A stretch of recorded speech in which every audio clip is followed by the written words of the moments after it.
أخي العزيز، هذه مخالفة مرورية واضحة، واللي هي استخدام اللايت الزنون، وذلك بسبب لأن هذا اللايت الزنون يأثر على سائقي المركبات اللي أمامك.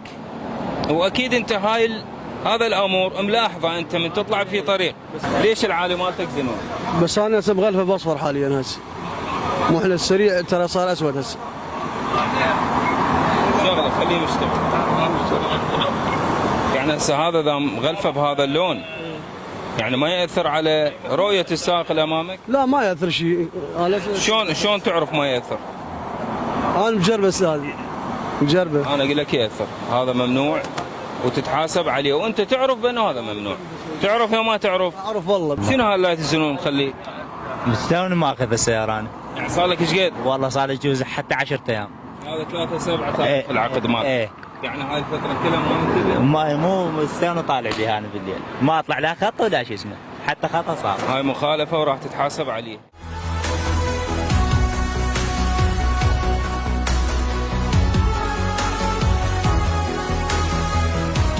حتى الإشاير مالتك الخلفية زنون.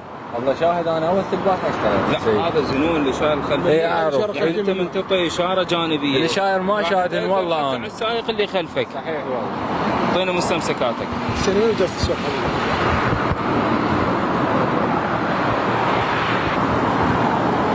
افتح عالي. ايش كم لاي الزنون مخلي بسيارتك؟ والله انا ما مخلي.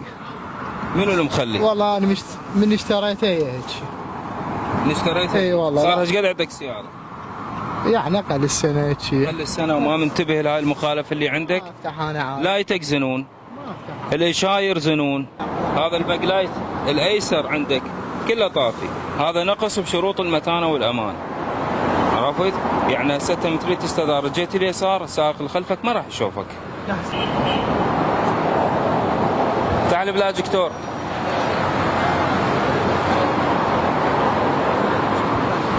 شنو هاي الاشاره اللي مخليها الزنون بالاشارات الخلفيه؟ من اشتريتها سيدي؟ صار ايش قد عندك؟ صار لها تقريبا بالسنه. بالسنه وما تعرف هاي مخالفه؟ زين تعرف انت هاي مخالفه، ليش تظل مصر على المخالفه؟ والله سيدي يعني ما نبهون عليها، يعني بس بقت هي. اسالك سؤال. جواب. انت هسه سيارتك هاي واكو واحد سائق امامك نفس الاشاره اللي مخليها يمشي امامك، ياثر على نظرك وما ياثر؟ سيدي ياثر. شنو هالاتك الزنون؟ والله هذا من اشتريت السيارة يعني من شركة شادينه هو. اشتريت افتح لنا عالي. اذا هم زنون. اخي العزيز هذه مخالفة مرورية اذا 6 و24 6 ما لها علاقة الهزة. الهزة بالتاجيات اخويا ما لها علاقة الهزة. هذا زنون مخالفة مرورية، لان هاي السيارة صممت ما اجى بيها لا الزنون. اكثر سائقي المركبات هسه جاي نلاحظهم يقول بانه انا من اشتريتها هيك. هذا مو عذر، لان هاي السيارة صارت في حوزتك.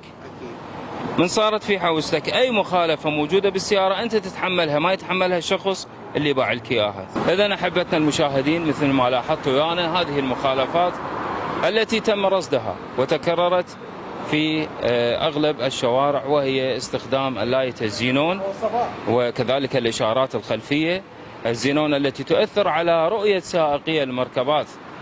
لذا نهيب بكافة الأخوة سائقي المركبات الالتزام بقانون وتعليمات المرور، وذلك لعدم تعرضهم إلى المساءلة القانونية.